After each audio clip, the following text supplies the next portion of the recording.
Mesdames, Messieurs, l'heure est à l'information sur Canal 2 International. Bienvenue au 13h. Tout de suite, les titres de cette édition du journal.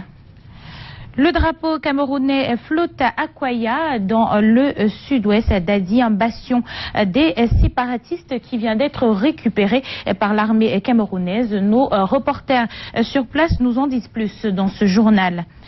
Il aurait été stoppé net dans sa fuite. Le gendarme Roni Takem Wamba, qui a assassiné 3 personnes dans la nuit de samedi, dont un de ses camarades de corps, a été arrêté à Soa très tôt ce matin. Selon les informations, il portait sur lui une arme encore chargée. Il vient d'être transféré à Douala. Hier, les chrétiens du monde entier célébraient Noël entre repas en famille et commerce de dernière minute. Retour sur la célébration dans ce journal et surtout cliché des commerces en ce jour. Les jouets et autres produits vendus sont bradés à présent.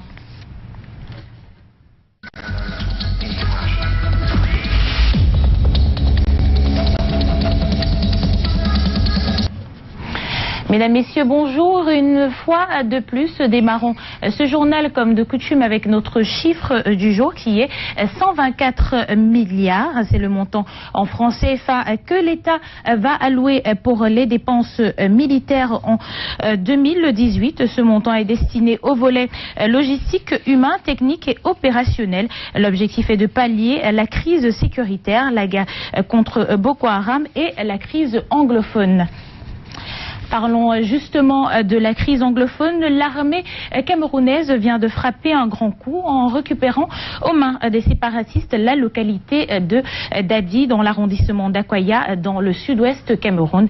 Le drapeau camerounais a été hissé. Nos reporters Junior Rossin et Marius Kossou, nous les avons joints par téléphone pour avoir le compte rendu de la situation. Je vous propose de les écouter.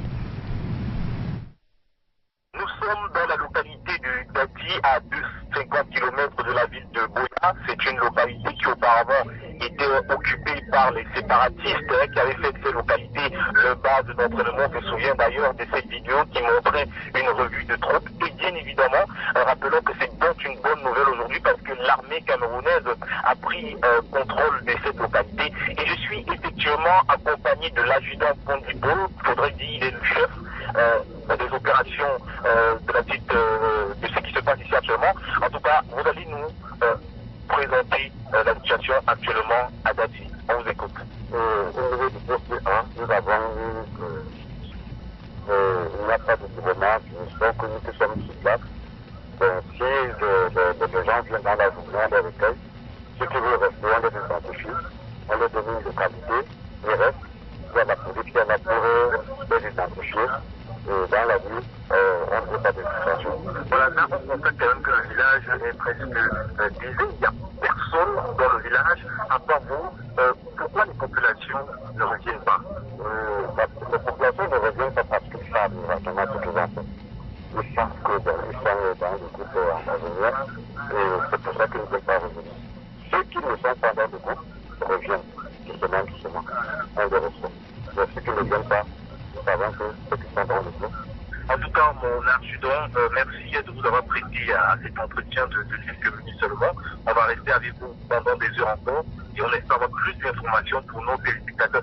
Voilà donc pour Canal 2 International, Junior Rossin du côté de Dadi. Et nous reviendrons évidemment sur cette actualité dans nos prochaines éditions d'information. Je le disais en titre, le gendarme Roni Takem Wamba a été arrêté très tôt ce matin à Soa, à quelques kilomètres de Yaoundé. Sur une vidéo amateur, on voit son arrestation. La vidéo amateur qui circule depuis quelques heures sur les réseaux sociaux. Sur cette dernière, on peut l'apercevoir se faire désarmer par les forces de l'ordre. À titre de rappel, ce gendarme a abattu ce week-end 3 personnes. Le gendarme-major Doudou Liba l'a dénommé Kevin Goufak, âgé de 20 ans, avec laquelle il entretenait une relation, selon certaines informations, depuis quelques années. Et son ami Dani Azencha, les corps sont à la morgue de la garnison militaire à Douala. Le gendarme en question vient d'être transféré à la Légion de gendarmerie du littoral.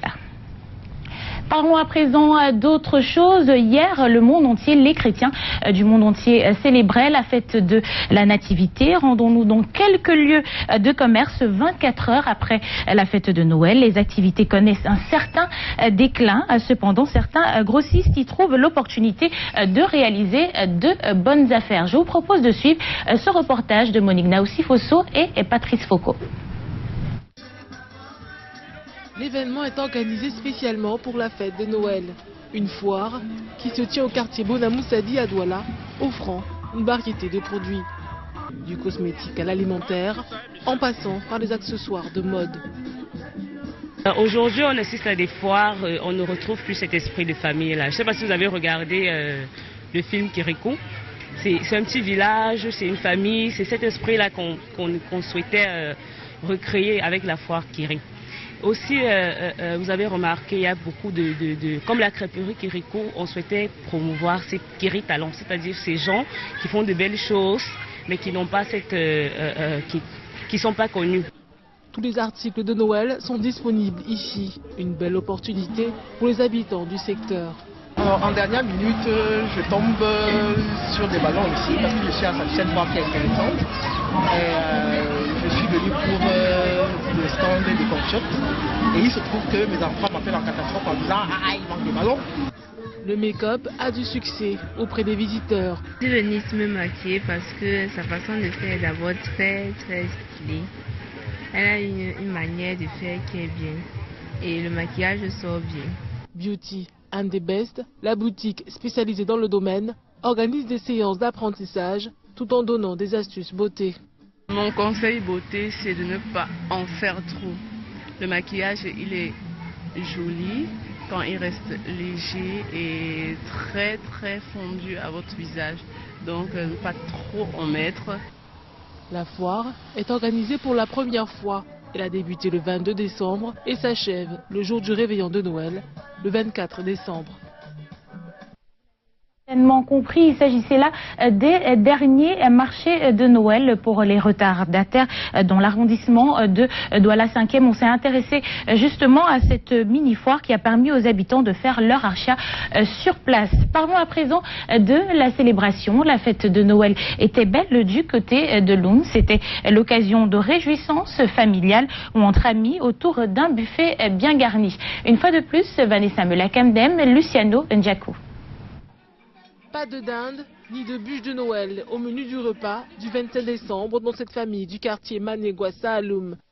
La table est toute bien garnie avec un menu différent de celui des jours ordinaires. Un menu qui semble faire le bonheur des enfants et des adultes réunis ici.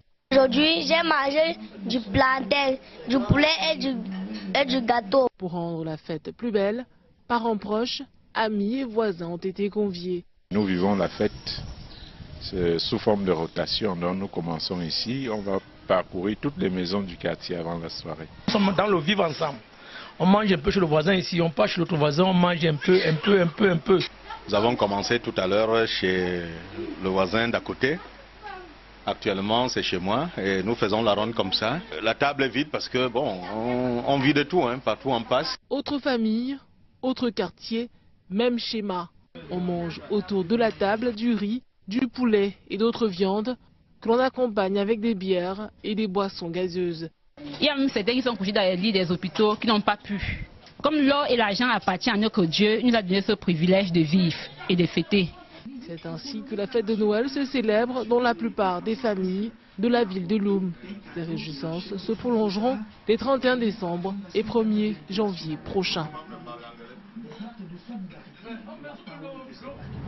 Rendons-nous à présent dans quelques lieux de commerce 24 heures après la grande célébration et nos reporters sur place, Monique Naoussi-Fosso et Patrice Foucault, nous disent que les activités ont connu un léger déclin. Je vous propose de suivre leur reportage. Après la fête, c'est la défaite. C'est le slogan commercial de Martial au lendemain de la fête de Noël. Il dit avoir drastiquement réduit le prix de vente de ses chaussures. Le marché, c'est aujourd'hui c'est le 26. Bon, présentement, les baleries comme vous voyez là, on vendait à 2500, 2500. Si on a constaté que si nous on garde son magasin, on oublie d'attendre encore l'an prochain. Présentement, on est obligé de mettre sur le marché au prix de rien. comme ceci, ils vont maintenant à 1500, 1500. Ce que vous voyez là, ils vont même compenser à 1500 la compensation qui est à 4000. La crise anglophone ne lui a pas fait des cadeaux. Nos frères du sud-ouest qui ne sont pas venus dans le marché, en bref, c'est les non-comptables sur les anglophones qui venaient dans le marché, nous se ravitailler cette année, pas vous mentir. Je suis vraiment buté. La politique commerciale de Martial n'est pas communément partagée par tous les commerçants. Certains sont déterminés à maintenir les prix coûte que coûte. Pas acheter déjà 1000 francs à 500. On ne peut pas baisser les prix. Oui, on ne peut pas. On jongle comme ça. Là. Chez les clients, certains attendent la préfète pour trouver des prix bon marché. Il y a quand même un rabais. Oui, parce que quand c'était à partir du 20, c'était encore plus cher parce qu'il y avait beaucoup de gens qui avaient le besoin. Les prix étaient un peu élevés. Maintenant, il y a quand même un petit rabais. Je ne voulais pas faire de plus parce qu'il y avait assez d'embouteillages. Maintenant, le marché est libre. Ce 26 décembre, seules les chaussures sont visibles au centre commercial chinois. Les sapins de décoration sont introuvables. Il faut parcourir des kilomètres pour trouver quelques singletons qui verdissent encore cette rue d'Aqua. Au marché chinois, les bousculades, les bouchons ont laissé la place à une voie circulable.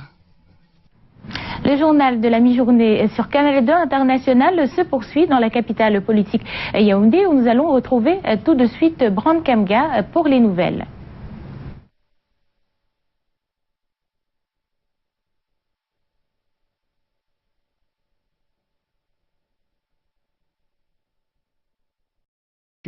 De Noël 2017 pour parler du chef de la communauté Bandjoun de Yaoundé et de ses conseillers qui ont tenu à donner des denrées alimentaires à toutes les femmes des associations de la communauté Bandjoun vivant à la capitale. Albert Quinch a tenu pour la 9e année consécutive,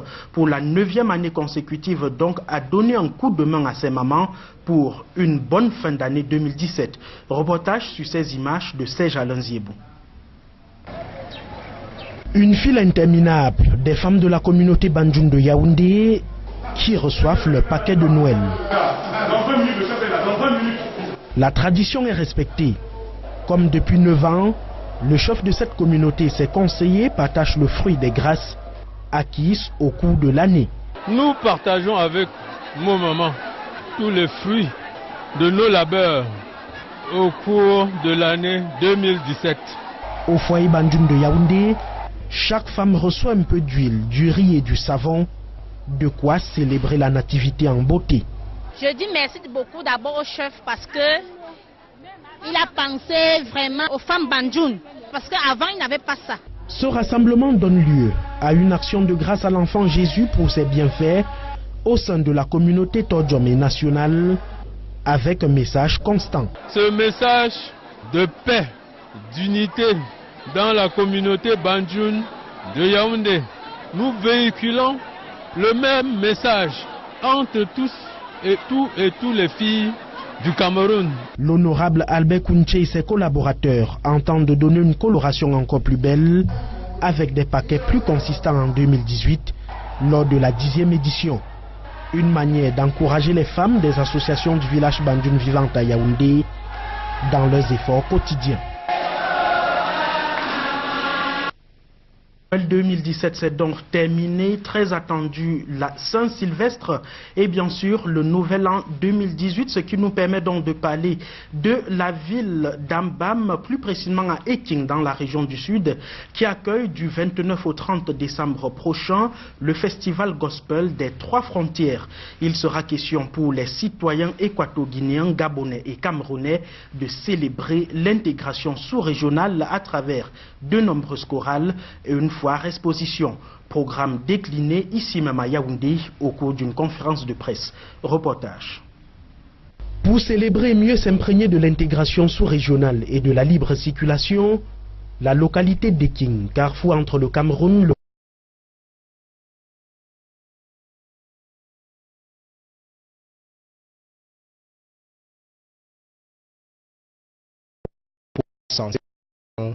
ces différents acteurs de la gestion des frontières en charge donc de l'application de la libre circulation des personnes et des biens.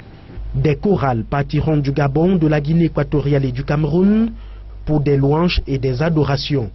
Parmi les artistes invités, Ronce, qui présentera son dernier album de musique religieuse, baptisé La Vérité. Il faut peut-être profiter aussi de ce moment pour que les populations du Gabon, de la Guinée, qui aiment beaucoup aussi la musique, ma musique, pour participer à la sortie du nouvel album. Ces 8 titres de louange, d'amour et de Fang-Betty, un appel à l'unité et à la fraternité. Le Festival Gospel des Trois Frontières sera aussi une plateforme d'exposition des savoir-faire. C'est le moment pour moi d'appeler tous les opérateurs économiques qui peuvent être intéressés de venir. Et les cahiers sont encore ouverts pour s'enregistrer.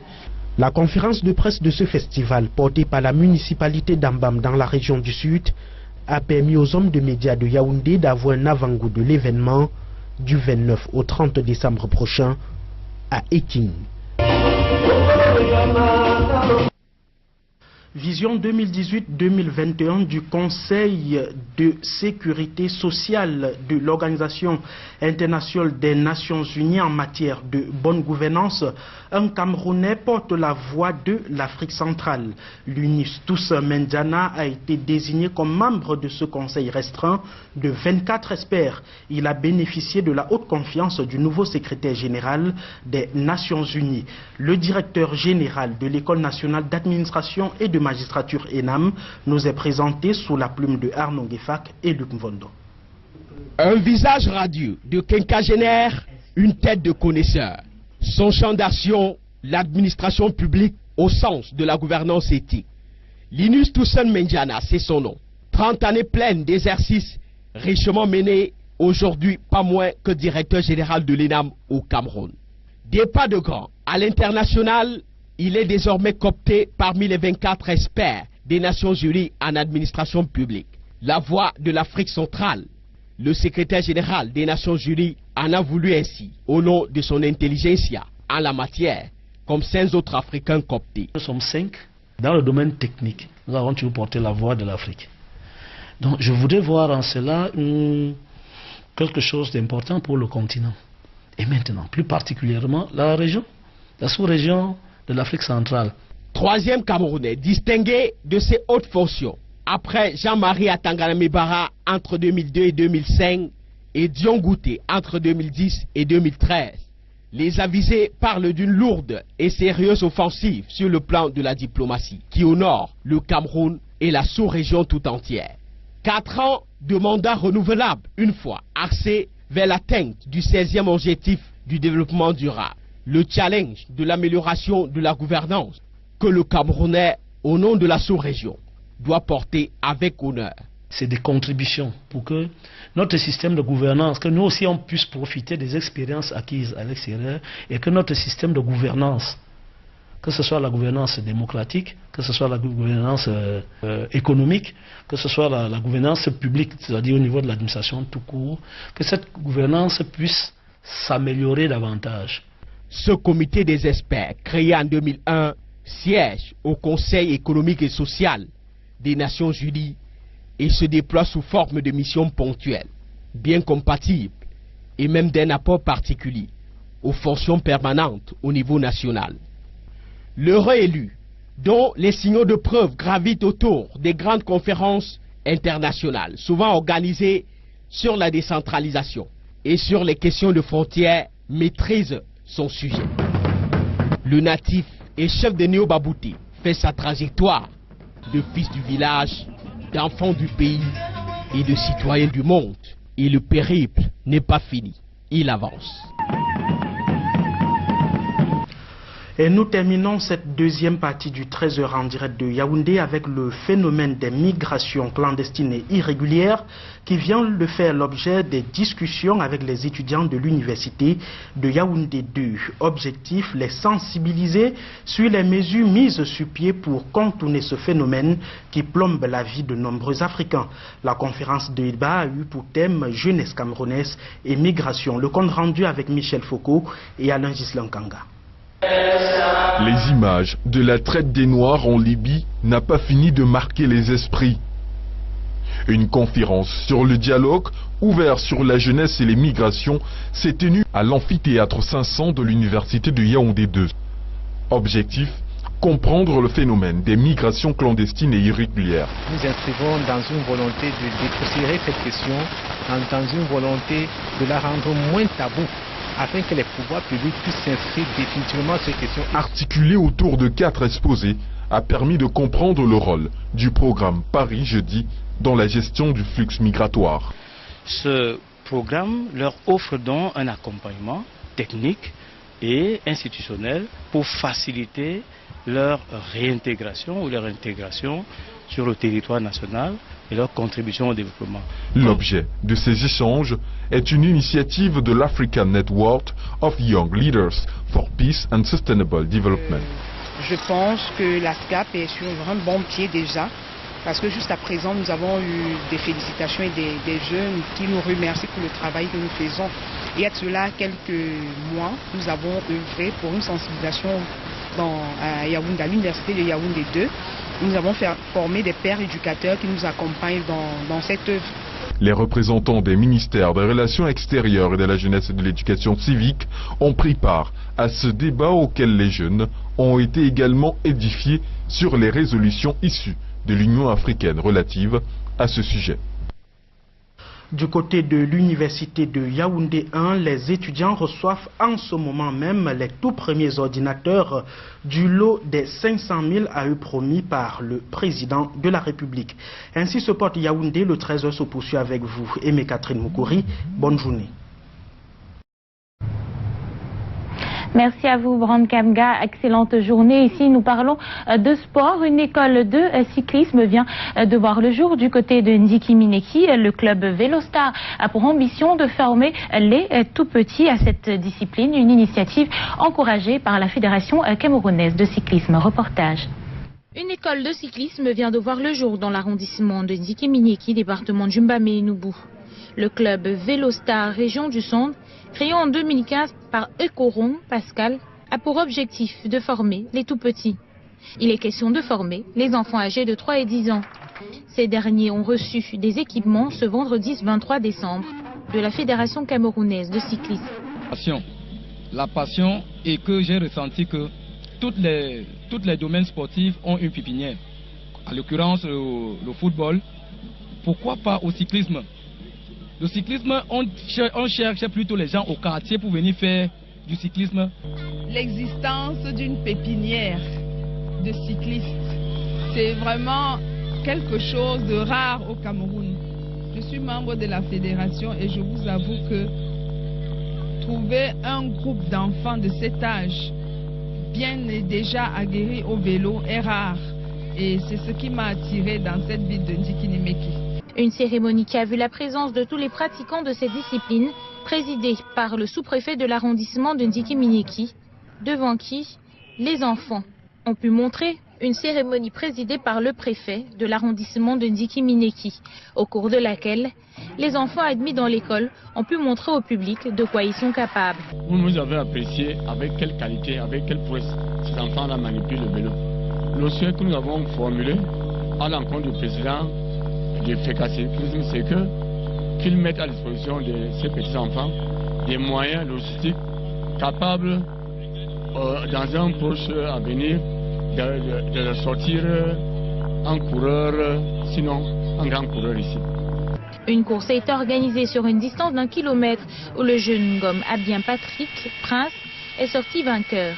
Les jeunes de l'école de cyclisme devront prendre part à une compétition qui sera organisée le 30 janvier prochain à Yaoundé. Mesdames, Messieurs, c'est la fin de ce journal. Merci à vous de l'avoir suivi. Ne manquez pas les autres rendez-vous de l'information sur Canal 2 International à 16h Écho des régions et le 19h50. On se retrouve demain, même heure, sur Canal 2 International et nulle part ailleurs. Bon après-midi à tous.